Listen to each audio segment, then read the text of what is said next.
The fireworks are being set off here in Milwaukee. 25,000 Bucks fans filled the Deer District for Game 3 of the NBA Finals, the first Finals game in this city since 1974. And guys, the Bucks made their waiting worth it with a 20-point win over the Phoenix Suns, 120-100. The final score. Giannis Antetokounmpo followed up his 42-point performance in Game 2 with 41 more in Game 3, except, well, this time, the win. A balanced offensive effort as Drew Holiday also added 21. Chris Middleton, the All-Star, added 18 as well.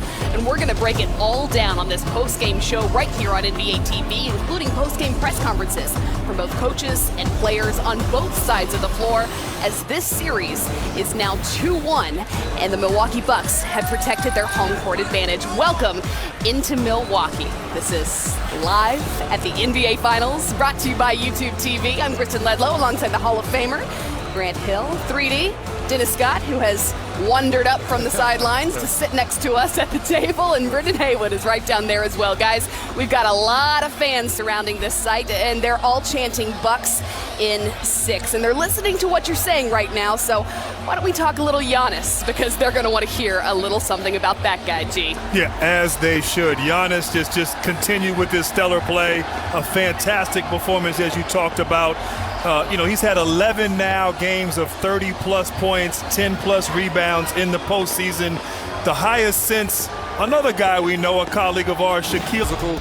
And anytime you can be on a list with Allen Iverson, Rick Barry, of course Michael Jordan down at 98, but people forget how good Rick Barry could score the basketball. But what I'm impressed about today, Brendan, Giannis still got to the free throw line 17 times. And we know he's struggling in the pass at the free throw line. But making 13 free throws in a Game 3 knowing you couldn't go down 0-3, I thought it was huge. It was big time, and we know that Giannis is going to get down the lane and he's going to get the dunks, but 3D, I think you made a very valid point.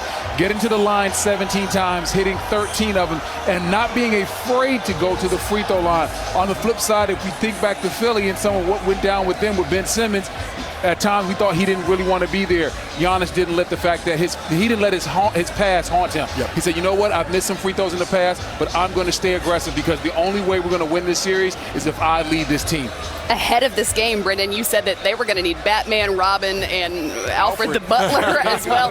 I don't know who to call which character, but all three of those guys showing up when they needed it in Game 3. All three of those guys played well, but I think for me it's Drew Holiday. Drew Holiday came in, he was 5 of 10 from 3. He was hitting his shots, he was playing with confidence, he was shooting with confidence.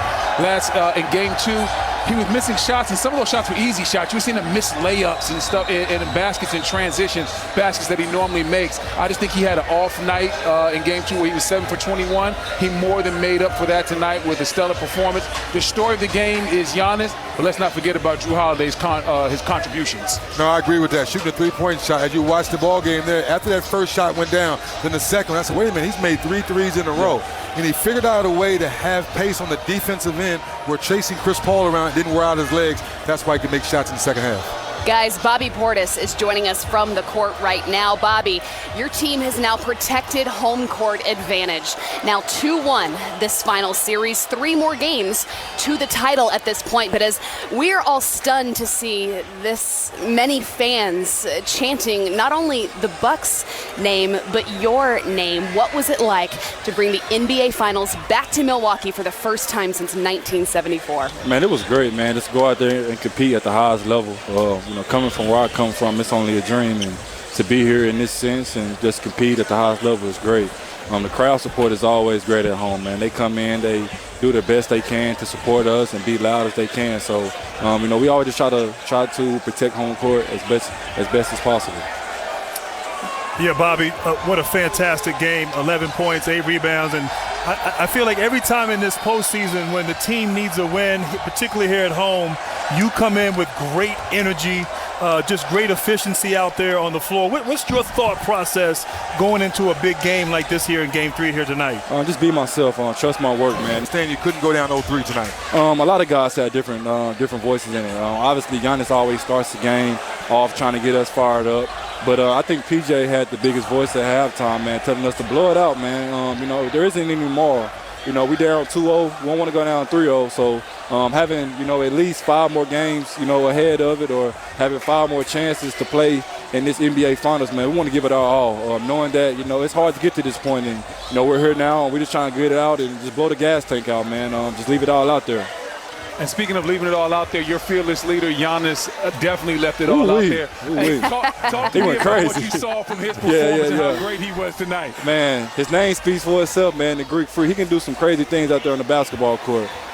Being able to hyperextend his knee, less than, 2 weeks ago, and to be able to come in and get 40 points back-to-back and act like he didn't even hyperextend his knee. So he's a relentless player.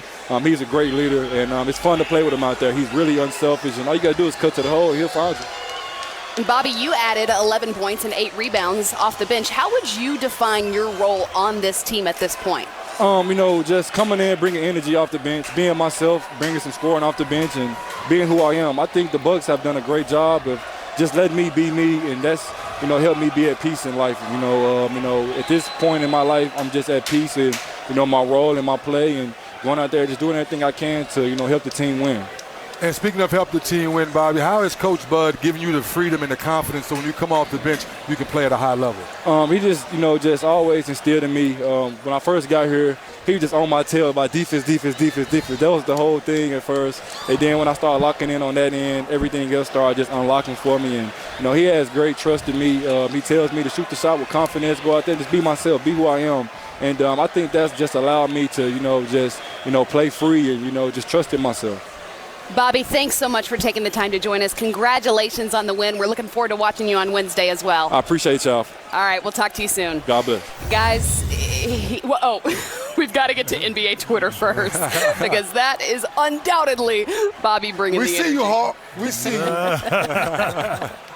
Hulkamaniacs. Yes. He, before this game, Brendan, was who you defined as one of the deciding factors, one of the X factors in this game. Another one is Drew Holiday. Dennis, I want to ask you about what you saw from him as he added 21 in this game and really shook off a couple of performances in games 1 and 2. He had finishing legs. What I mean by that, and both of you guys know this, in games 1 and 2, I think chasing around Chris Paul, he had dead legs in the second half. That's why a lot of his shots were flat. In the second round against the Brooklyn Nets, in that game, he really struggled throughout the game. I mean, was almost bricking three-pointers, looked out of sorts, out of rhythm. But down the stretch in the fourth quarter late, he hit some big-time shots. And that showed me, it's one thing when things are going well and you're a shooter, and you know this as well as anyone. But when you're struggling, but you find a way to get it going, that's the sign of some mental toughness. So when I saw that there, I knew this is a guy, and the fact that he struggled in Phoenix, didn't play well, hearing all the critics, everyone talking about that, but just to be able to quiet himself down, find some inner peace and calm, and come out and be effective for his ball club, I'm not surprised the least bit. And he got it done, and, they're going to need for him to continue to play like that to try to get back into this series. Let's go ahead and take a look at his shot chart presented by Kaiser Permanente. Brendan, I want you to talk a little bit more about not what it takes to knock down shots. These are the best players in the world playing on this stage, but what it takes mentally to rebound from poor performances on the biggest stage. Mentally, when you're in the NBA, you almost have to have an unhealthy belief in your own skills. Yeah. Because on nights where you struggle and everybody's on you and Twitter's roasting you, you have to be able to put that behind you, go on about your business, and then bounce back and come back the next day and act like none of that happened. And that's what the best players in this league do.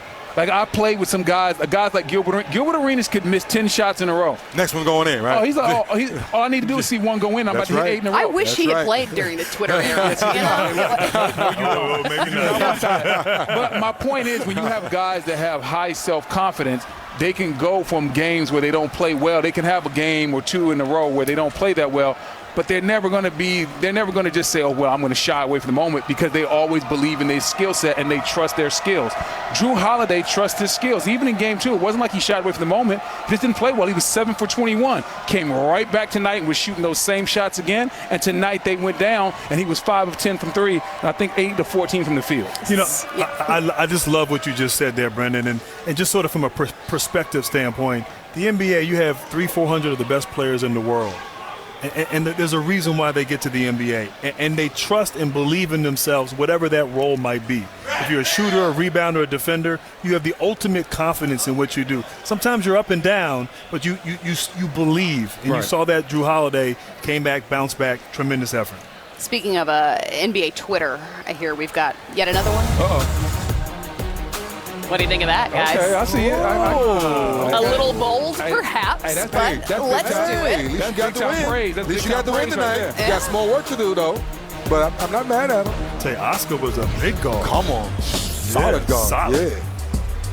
Let's talk a little bit, though, about where the momentum shifted in the final minutes of that second quarter heading into halftime. I mean, we could have cut that stat box right there at the top stat line, 30-9, the Bucks over the Suns. What was it that triggered that momentum shift, Grant?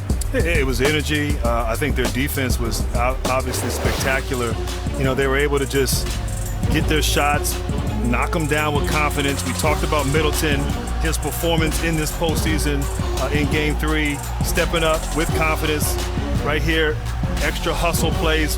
PJ Tucker not giving up on the play, finding Giannis, and then defensively getting stops, getting out in transition 3D where they thrive, and of course Giannis making the right decision at the rim. Yeah, you have to pick your poison with Giannis coming down here, Chris Middleton, secondary break.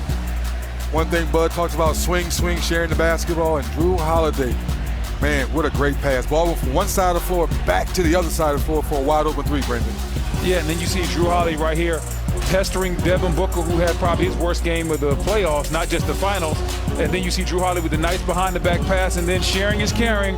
Everybody touches it, and Bobby Portis finishes it off with the dunk. And that's what you love to see if you're the Milwaukee Bucks. Great defense turning into great offense, and everybody getting a chance to be a part of it. And Kristen, you're going to know this. When you look at the stat sheet, the game was really won in the second quarter. Yeah. Late in the second quarter, they won that 30, I think it was 39 run. Because the third quarter, they only, won by 7, fourth quarter by 2. So when the coaching staff looks at this stat sheet, Monty Williams, his staff, are going to say, we lost this game in the in the second quarter going to halftime. Well, but at the end of the third quarter, they finished on a 16-0 run as well. So right there, as you mentioned, those final moments of the second and the third quarters, we asked Bobby about it, about the finals being back here in Milwaukee, about the fans that we hear all around us. But how important, Grant, was home court advantage for a team that, as you mentioned, prior to this game, had come back to win here every single time. It's so true. I mean, they're just comfortable playing here. They're familiar surroundings, the crowd, the energy from this building, the energy from this the entire city,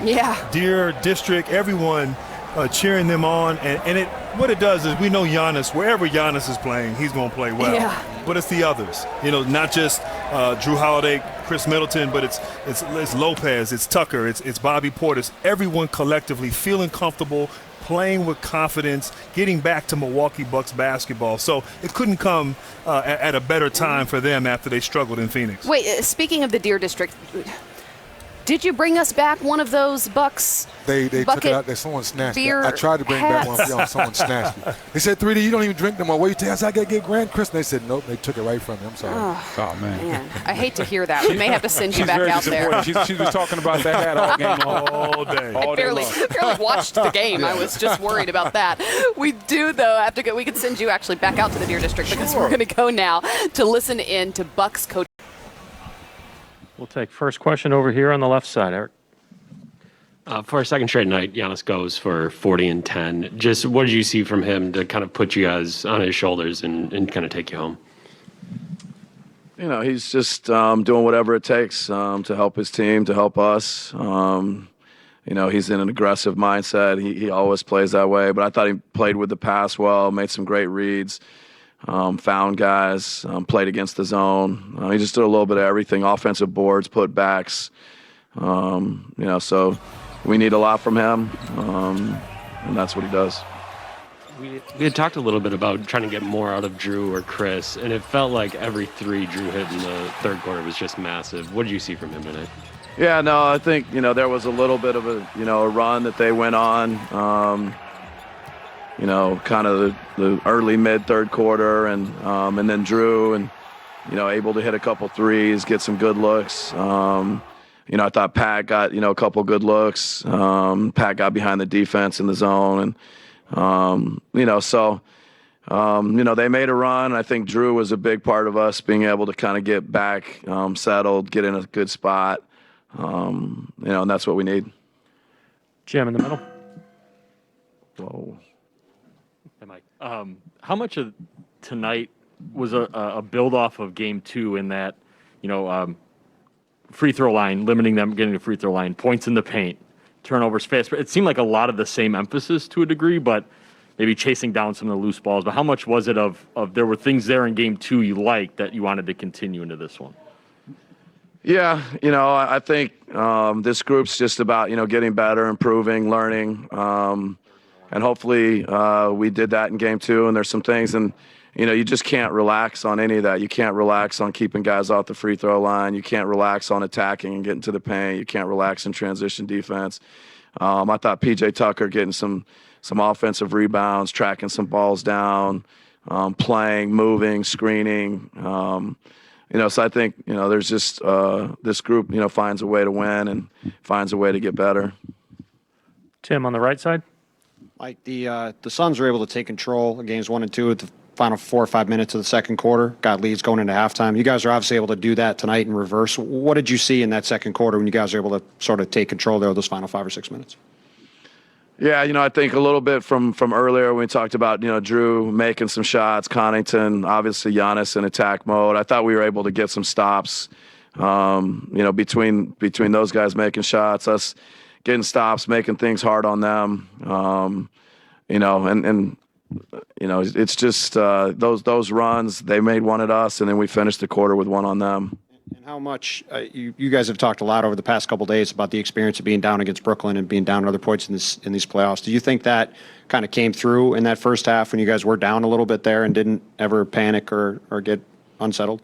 Yeah, I think, it's 36-30. On that point that the guys kind of, finished the rest of that quarter, really strongly. So I think, the communication, the leadership in the timeout and coming out, making a few plays, and kind of changing that, mini run that they went on to get to that point was important for us. We'll go to Davide on Zoom. All right, we've got to take a break, but saw Grant Hill before the game. Anyone know who the other tall guy is? Can you dig it? I didn't get to see his face. Hey, man, y'all know who the other tall guy is. Can you dig it? Somebody said that was Shaq. Nah, they definitely didn't say that. No disrespect, big fella, but I'm just saying. Can you dig it? No, Brendan, they did. No, they did not. They said that's Shaq. Why is it that's Shaq? Because they had the mask on. He had a mask on. Is that Shaquille O'Neal? No, it's Brendan Haywood, and then he walked the other way. Come on, all those bald guys don't look alike, do Y'all making that up. I'm not subscribing to that. I'm not Come on, you want to go race to the board? Hey, this is does that mean you're kidding? Start in the room with questions. Go ahead first to Dwayne Rankin. Go ahead, Dwayne.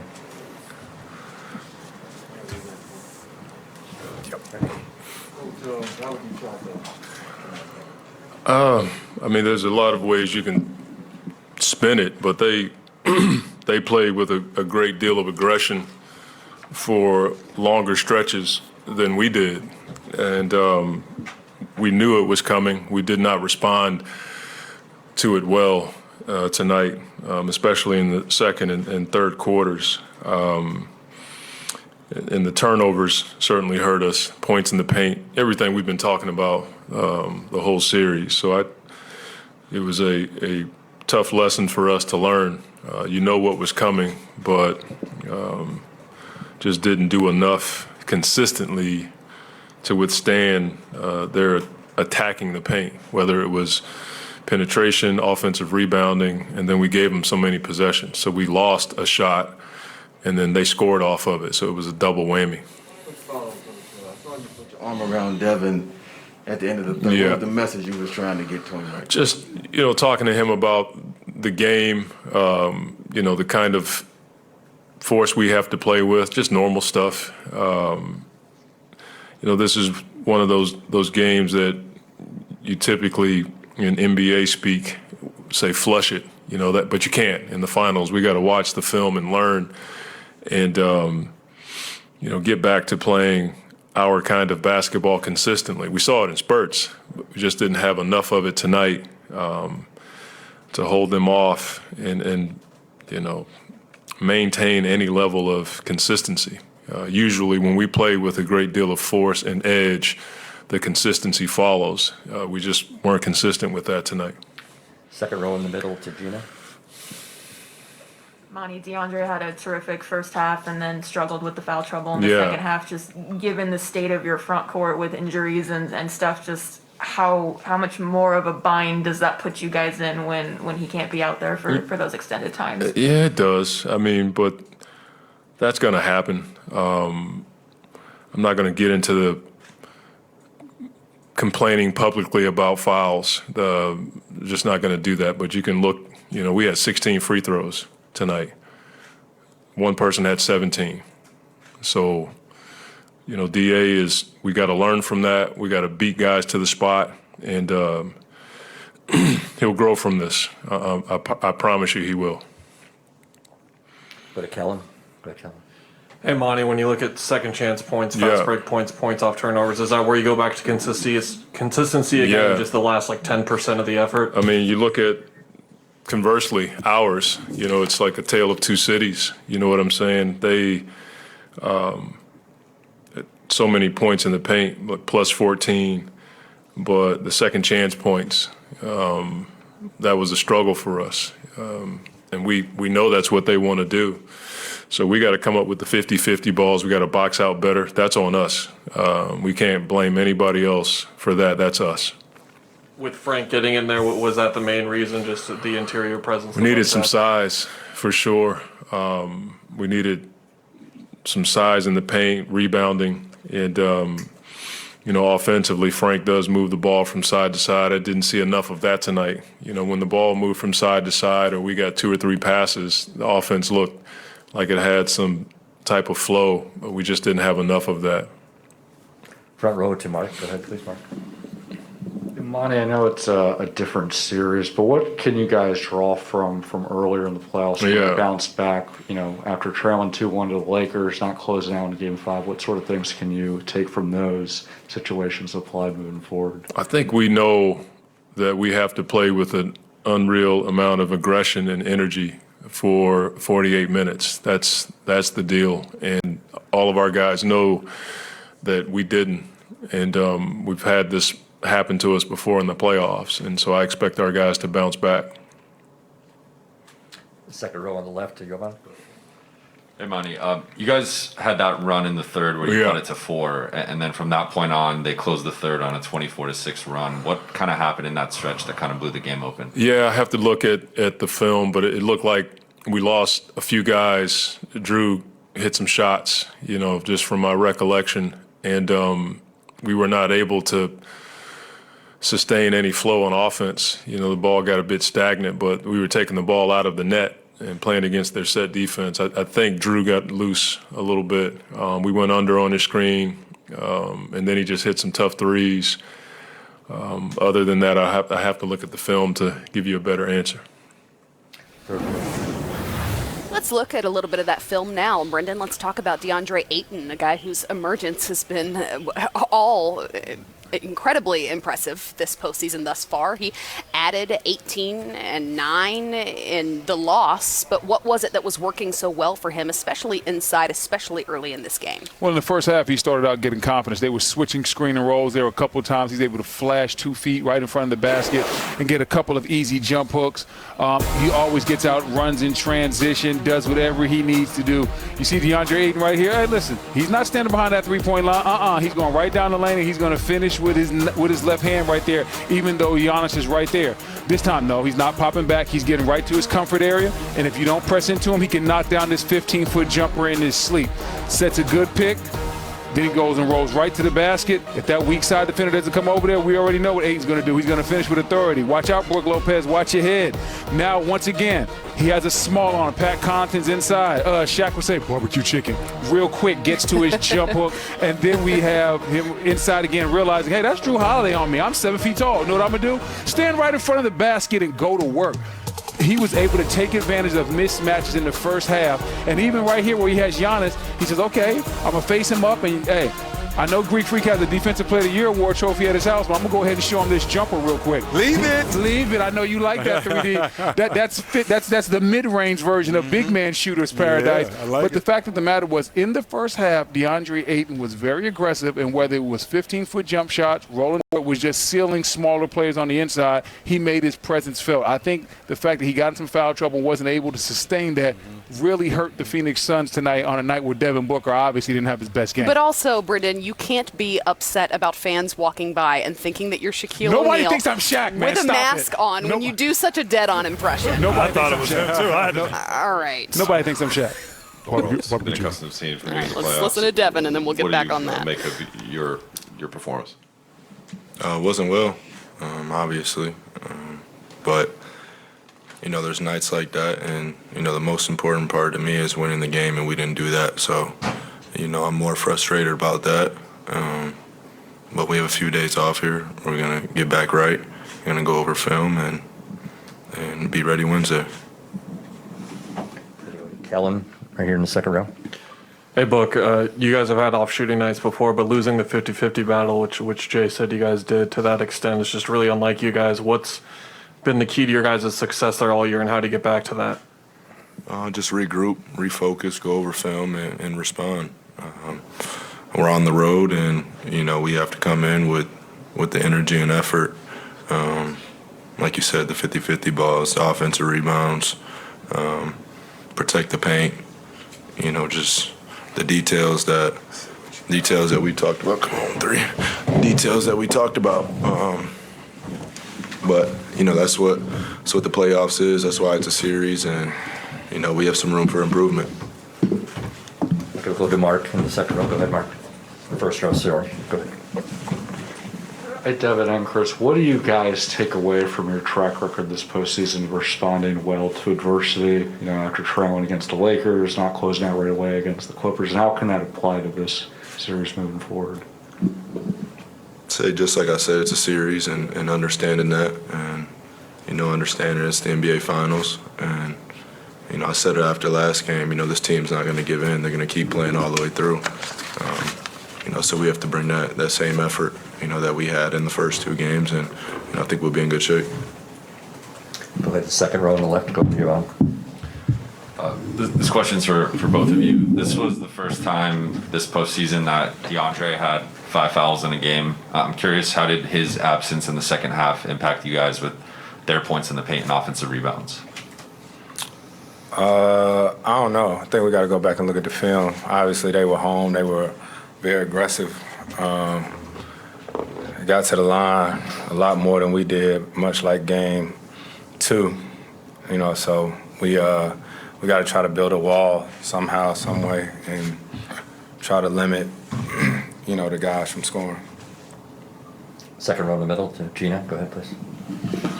Hey, Book, I know it's not just making shots, but it's also shot quality is something that you guys pay so much attention to. Did you like the quality of looks that you were getting tonight? I think I can get better ones, and we'll make that happen. But the point of the game is to win it, and I think there was other things that went on throughout the game. You can say it's a make-miss game, but at the end of the day, you have to make the other team miss, and get easy opportunities for your team. And we didn't do that tonight. Back row in the middle. Go ahead, Dave. Chris, you spoke to us right in front of you. You spoke to us in the conference finals about the importance of closing out quarters. In the third tonight, you had it down to 4, and then it ends on, I think, a 24-6 run. What do you think was missing in execution to end the third? I don't know. I got to go back and watch it. Me and Jay was just talking about that in the locker room. During the game, there's so much going on. Substitutions and stuff, so I don't remember much, but that was big for us. And even the second quarter, we didn't close that quarter out well, and that's something we've been talking about all playoffs. So especially when we're on the road, you got to manage the game. You got to manage those end of quarters. Third row on the left to Logan. Go ahead, please. Chris, talk about DeAndre Ayton and his foul trouble, but started out really well and then got into foul trouble. What do you say to him when that happens? I know you've been kind of put your arm around him this season. What do you say to him a young guy in a game like this after that? Keep playing.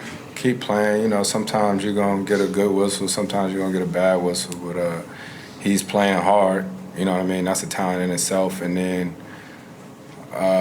it's tough, man. Giannis coming at you full speed like a running back. You know what I mean? So he's trying to put his hands up. But it's tough. Do you feel sometimes like, not by officials, but when he is in foul trouble, players do target him to get him off the floor? Do you see that happening in this game? I mean, he's a big part of our team, especially he's the anchor of our defense. You know what I mean? I feel like any team would love for him not to be on the court offensively and defensively. So, yeah, we got to protect him better, you know, and make sure that we're showing that wall. Front row to Dwayne. Yeah, Devin, I saw Monty put his arm around you at the end of the third quarter. What was the message that he was trying to tell you? How were you, feeling at that point? I mean, I don't mean to be like that, but that's between me and Coach. And we have that relationship, so we keep that in-house. Chris, I see you eyeballing the box score. What's sticking out the most to you when you're looking at it? I was looking at my turnovers, looking at free throws. Yeah, it's a lot. It's a lot to take in, but you got to look at the game as a whole. Any more questions in the room? Thank you, guys. Cool. Appreciate it. Pam is coming in now. Knowing that Book struggled through this game more so than any other finals performance, probably any other postseason performance thus far. 3D, I want to start with you. As a shooter, how do you break out of a slump? Shoot. You know that. You got to get back to what you do, find your spots on the floor. And one thing about Book... 14 from the field for Book, but knowing what he's capable of, what are your expectations for him in Game 4, Brendan? I agree with 3D. 3D is the best shooter up here by far. And so at the end of the day, I'm going to trust the shooter. And he says shooters are going to shoot the basketball, and that's what Book is going to do. Devin Booker is the type of guy that has the ultimate confidence in his game. And they talked to him before the game about, hey, how do you get things going, or how do you turn things around? He said, I just simply trust my skill set and trust the work that I put in. Devin Booker has put the work in all summer long and all throughout the season. He had one bad game. He's going to bounce back because the work is there. The platform has been set. Now all he has to do is step up and do what he's done before. And we know, obviously, Booker's a great player. He will watch the film, as you guys both said, but we have to give credit to Milwaukee. Yeah. They really did a fantastic job, as Monty Williams said, being physical, not making life easy, having contact with him, forcing him into tough shots. We know he can make those tough shots. We've seen him do it all season and all postseason. But I thought P.J. Tucker's physicality, I thought throwing different bodies at him, never really getting him a chance to get going, certainly worked well here in Game 3 for Milwaukee. Well, we're going to take a quick break, but we will be back as our coverage continues from right here in Milwaukee with post-game press conferences from both the Milwaukee Bucks and the Phoenix Suns as we eagerly await Giannis taking the podium. Up 42 in a Game 2 loss with 41 in a Game 3 win. Here he is. To the rim and kind of your drives? Not necessarily. I don't think I got a lot of screen rolls. I feel like the low man was always there coming, but at the same time, it creates a lot of attention. If the low man comes, the corner is wide open. If the corner doesn't shoot in the wing, it's wide open. I feel like, it's not the first action, it's the second action, it's the third action, right? So we got to keep moving the ball, we got to keep moving, those guys. And at the end of the day, everybody touches the ball, everybody feels good, but that's the only way we can be effective, offensively. What does it feel like for you to kind of fight in the lane for one of those? It felt like 3 or 4 times a night. There's hands everywhere. The ball's flying around. You get one and then dunk it. 1, how good does it feel to actually get it and dunk it? And then 2, just what does it feel like to have the hands around you all the time? It feels good. It feels good to finish the play, but at the same time, there's so much traffic in there. But hey, I gotta keep the ball high, make the right play. I feel like in the previous game 2, there was so much traffic. I was able to make the corner pass to guys or make the right pass, guys. But now being at home, you have a little bit more confidence. Your legs feel a little bit better, you can finish some of those plays. But there's a lot of traffic in there. We got to keep, making the right play. And sometimes it's going to be there, sometimes it's not going to be there. If it's not there, that means somebody's open. Brian in the back here. We'll have more from Giannis soon, but Chris Middleton, the All-Star, is joining us from the court now. Chris, thanks so much for taking the time to join us. Congratulations on this Game 3 win, 18-7-6 for you. Were you feeling more comfortable out there, and especially on this home court here in Milwaukee? For sure, a little bit. I mean, it's great to be back home in Milwaukee. Seems like it's been forever since we played here. We have a great crowd here. They gave us a great boost from the start, was able to carry us all the way through the game. Yeah, Chris, obviously Game 3s throughout the postseason, you've been fantastic. Your numbers support that. Just the thought process for you personally, after, in Phoenix you guys didn't play well. You came out and played great here in this third game. So I'm just curious, what were you thinking? What was your sort of objective? What were you trying to accomplish with your game here for your ball club? Just play aggressive, but also play within the game. See the defensive schemes that they're throwing out there, which was showing the crowd with me on the perimeter, and a little bit with Giannis in the paint. So it was finding an open guy. If I didn't have the shot, just keep the ball moving and let the other guys attack, and let them play.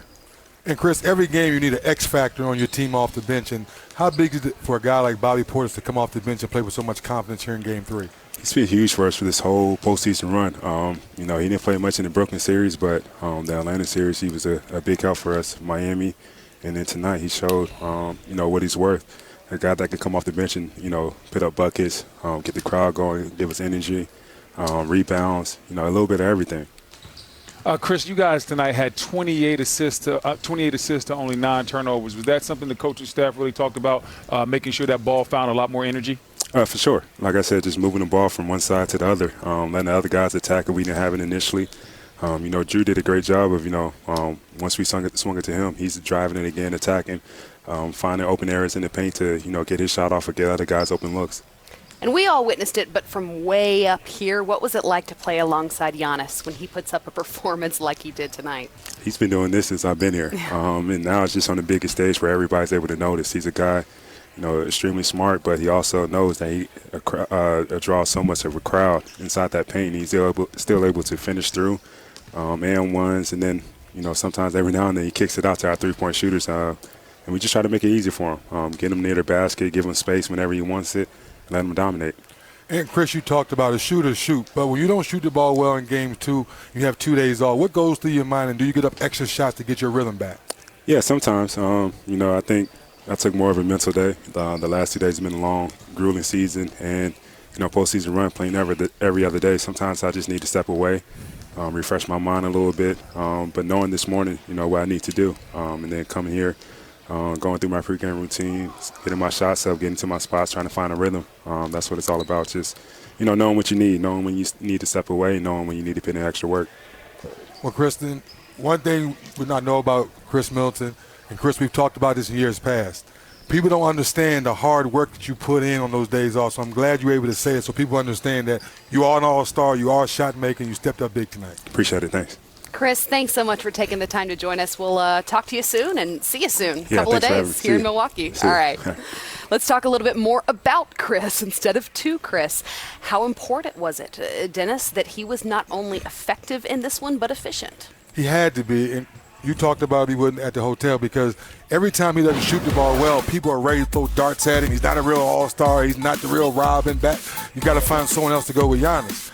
And you know this, B. Wasn't Grant too. Chris Middleton's a worker. Yeah. He works on his game, works on his craft. So I'm happy for him to bounce back after not shooting the ball that particularly well. And having 2 days off, are you sulking? Are you complaining? Are you going to your teammates? No, you're getting in the gym, you're getting to your rhythm, you're getting more shots up, and now you come back and have a bounce back Game 3. And Chris Middleton is one of those guys that you just let's look at how his demeanor is. Even when he hits shots, you don't see him beating his chest. And when he's missing shots, he's not with his head down. He understands, kind of similar to Devin Booker.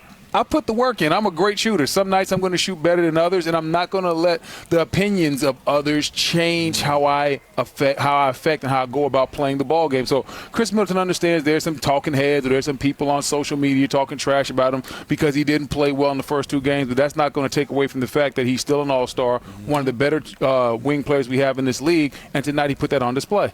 And Dennis, you said, something really important. You said he's a worker. And he didn't come in. He wasn't a high draft pick. He didn't come in with all Played in this the G acclaim. League for a little bit. Played in the G League, the D League. Yes. Had to really fight to get to this point. Fight to get to the league. Fight to gain respect. Become a starter, and ultimately an all-star. And now here in the finals. So a little bit of adversity, a little bit of setback, was not going to get him off his game. He was calm and composed, as you guys said, and then came out and got back going for his ball club. And we've seen, look, when he plays well. And wins is 26 points a game, and losses in the postseason 18 points per game, 42% from the 3 in wins, 22% in losses. So he's that guy. When he plays well, we can just check the box. We know Giannis is going to do Giannis. What he does. But if Chris Middleton can come out, and the thing is, he's a guy that can go get a shot. He's the guy in the games they put the ball in his hands and expect him to be their closer. We saw that in Game 1 against Miami in the first round. So a lot of trust, a lot of confidence. And like you said, he doesn't get rattled. Never too high, never too low. Just stays, nice and calm and steady. And was certainly that here tonight. Hey, G, when you go from being a G League player at one point in your career to being a plus $100 million player, a couple of bad shooting nights aren't going to rattle you. Because you like I said, do you know how hard it is to go from those type of extremes, to go from the G League to turning yourself into a guy that's making over $100 million? I mean, you're not going to let a bad night or two basically shape what you are as a basketball player. Well, we did interrupt Giannis at the podium in order to keep Chris from waiting on us too long, but let's go ahead and listen in to Giannis as he's still addressing the media. Do you move that fast also? Me? Yeah. No, I'm old. 2 things. One, you came out of the game just a couple minutes in. Was anything wrong there or anything like that? And No. No? No. I was just want to take a breather and come back. A lot of intensity. So I was just, take a break. I've always discussed with coach, coach, if I need 30 seconds, 1 minute, I'm gonna let you know. And I think that was the time I needed 30 seconds to a minute just to catch my breath and get back to the game. There was nothing wrong with me. And I know you said before you can't predict the future. Yes. But Michael Jordan had 4 straight 40-point games against the Suns in the NBA Finals. I'm not Michael Jordan. Is that in jeopardy? I'm not Michael Jordan. 40 points in a straight 2. 4 in a row. Yeah, I've never. No, I'm not Michael Jordan. But all I care about right now it's getting one more. That's all. Just take care of business, doing our job. Lori, here in the front. Are you still getting 2 questions? Are you still getting treatment on your knee around the clock, or do you feel better? And then when you missed those 2 games, you really didn't sound too upset, but the way you're playing right now kind of indicates otherwise, that you wanted to be determined, you wanted to play aggressive and test the knee in Game 1 and play like this. So were you kind of feeling left out? No, I wasn't upset. I feel like, at the moment when the play happened, the incident happened, always a little bit worried. I didn't know what was it. My knee was double its size, so a little bit worried. But afterwards, when I got the MRI, they told me that whatever it is, I don't know if I can talk about it, that I have a chance to come back. Even though I'm not 100% yet, but I have a chance to come back and play. And I was extremely happy. And I knew that watching my teammates play, good basketball, and it gave me a chance to, come back. And at the end of the day, that's all I can ask for. I'm happy that I'm able to be out there. Win or lose, it doesn't matter the outcome. I feel like everybody have worked so hard to be in this moment. And me personally. And I'm not trying to make that about me. So I was happy. I was happy that I have a chance. I had a chance to come back and enjoy and play with my teammate. And no matter what the outcome is, just be out there with them. Oh yeah, for sure. Yeah. Howard on the right. Giannis, the 3 gap between games can seem like forever. I would imagine more so in the finals and maybe even more so when you're facing a 2-0 deficit. Everybody handles that kind of interval differently. Did you spend that time trying to get away from basketball, more immersed in ball? Just take us through just your kind of thought process and how you handled the last few days waiting for this. You kind of there's no excuses. We know what kind of game this was gonna be. We know that if we lose the game, you're in a hole. 3-0, whatever the case might be. We knew that we had to come here and play great basketball. So I knew that. So no matter how I felt, no matter what I went through, or if I spent time with my family, or if I didn't spend time with my family, or whatever I was feeling, I knew what type of game this, I'm going to come to the arena and trying to face tonight. So I knew in my, mentally when I was spending time with my family that when we come on Sunday, 7 o'clock, ready to play 48 minutes and ready to do whatever it takes to win that game in order for us to have an opportunity. And, that's all you can ask for. Jim in the middle, microphone to your left, on your right. Oh, sorry. Hey, Giannis. You guys, you talk about not getting too high, too low, all that stuff. But is part of that because of the, I guess this is the way that you do take things from game to game and build off that. I guess you guys say get better every day. Did you feel that way after game 2, that even though it was a loss, you had done some things right and knew coming into today that if you built on that? Yeah, we got better. We got better from game 2 from game 1 to game 2. We got better, and we got better from game 2 to game 3. We just got to keep building. We got to keep building. We got to keep trusting one another, keep trusting our winning habits, keep making winning plays, keep competing hard, keep doing it together. But we got better. So I gotta go watch the clip with the team tomorrow, the day after. I don't know what the schedule is. But for right now, I feel like we got better from game 2 to game 3. Hopefully we can do that and keep doing that. I feel like in every series, that's what we did as a team, and hopefully we have the opportunity to do the same this time. I don't know if we're gonna do it, but that's our goal as a team. Vince in the middle. Giannis, it looks like you might have figured out something from a matchup standpoint with Crowder and Cam Johnson. Was there something that you saw in the first 2 games where you figured out, hey, this is something I can, exploit, and they don't have the rim protection at the rim, so you can basically force a lot of fouls, get to the line? Is that something that was intentional? No, I'm just out there to, trying to enjoy the game. Try to play, try to put myself in a position to be successful. That's all I'm trying to do. When I take each possession at a time, when I have a possession in front of me, I try to get myself in a position, or my team in a position to be successful. And sometimes it's driving the ball, sometimes it's sealing down in the lane, sometimes it's setting a screen. I'm just trying to read each possession at a time, which each possession is different. Like I might say, okay, I'll attack this guy this time, but for some reason that's not working. So I'm not trying to have a game plan or a strategy in my head. I just want to enjoy the game. I just want to be out there, have fun, compete in a high level, and read each possession at a time, which every possession is different. Tim on the right. Hey, Giannis, 2 things. You guys were down 36-30 and Bud called timeout early in the second quarter, and things kind of flipped from there. I was curious what kind of happened over that latter part of the second quarter. You took control of the game, and you talked after game 2 about how you still believe in Drew and believe in this group. Oh, yeah. In that third quarter run, when you guys blew the game back open, Drew had those 2 threes right away. I think you and him combined for 22 or 24 of the points to end the quarter. Just how impressed were you with the way he was able to bounce back and play today? He's a great player. We need him to keep playing like this. We trust him. He's our leader. He's our point guard. He's one of our scorers. He's one of our defenders. He's a great basketball player, and he's going to keep figuring out ways to be successful. In that timeout, we just had to play better defense. That was all. Play better defense, rebound the ball better, and open and run.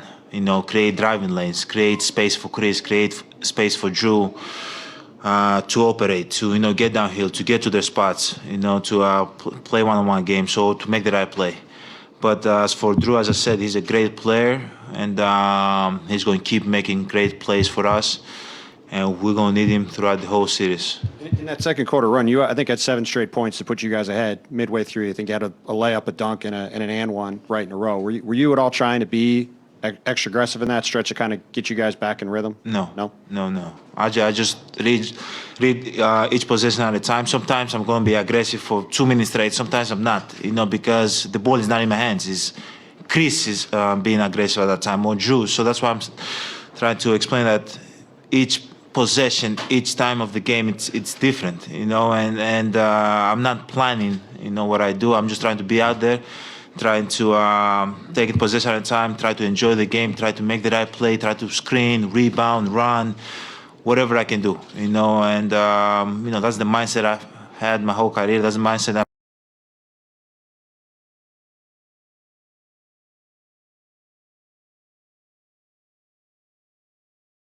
I'm having right now, and we're able to get the win today. Hopefully we can get game 4 also. Rachel, last question on the left side. Hey, Giannis. You've used the word enjoy the game 5 or 6 times just here in the last few minutes. PJ Tucker told me the other day that he thinks you have really good perspective, no matter whether you guys are behind in a series, ahead in a series, that you just feel very fortunate to be playing NBA level basketball, especially in the finals. Can you explain a little bit more where that mindset comes from and how much you feel that? I feel like I've come a long way just to be able to, sit here, being interviewed by you guys, playing in these games, being with my teammates, thinking I'm gonna be out for a year, coming back. It's been a long journey, and I'm trying to enjoy every single moment of it. And I know I've said in the past that I'm gonna be doing this for a while, for the next 10, 12, whatever years, whatever my goal is. So I'm just trying to enjoy each day, try to take as much as possible from each day, and try to be in the moment and just being able to be out there, being down or up or whatever the case might be in the series, being out there in 20,000 fans, 20,000 fans outside the arena, cheering your name, cheering for the team, just happy to, have NBA basketball at this time of the year with the 2 last teams standing after, 50 years, whatever the case might be, when the last time we had the NBA Finals game. So that's amazing, to me. And so I'm not trying to, I don't worry about the outcome as much as I just want to enjoy the game. I want my teammates to enjoy the game, and I know that by enjoying the game, I'm going to compete as hard as possible, and I'm going to do the right thing to help my team being, in the right position and have the opportunity to win any game we play. Thank you. Thank you, guys. All right. NBA Twitter. Oh, Lordy. Oh, I like that one. I like that. I took that personal. I like it. He really did take it personal, though. The flawless Photoshop as well. Oh, man. All right, we'll be back as our post-game coverage continues from right here in Milwaukee on NBA TV.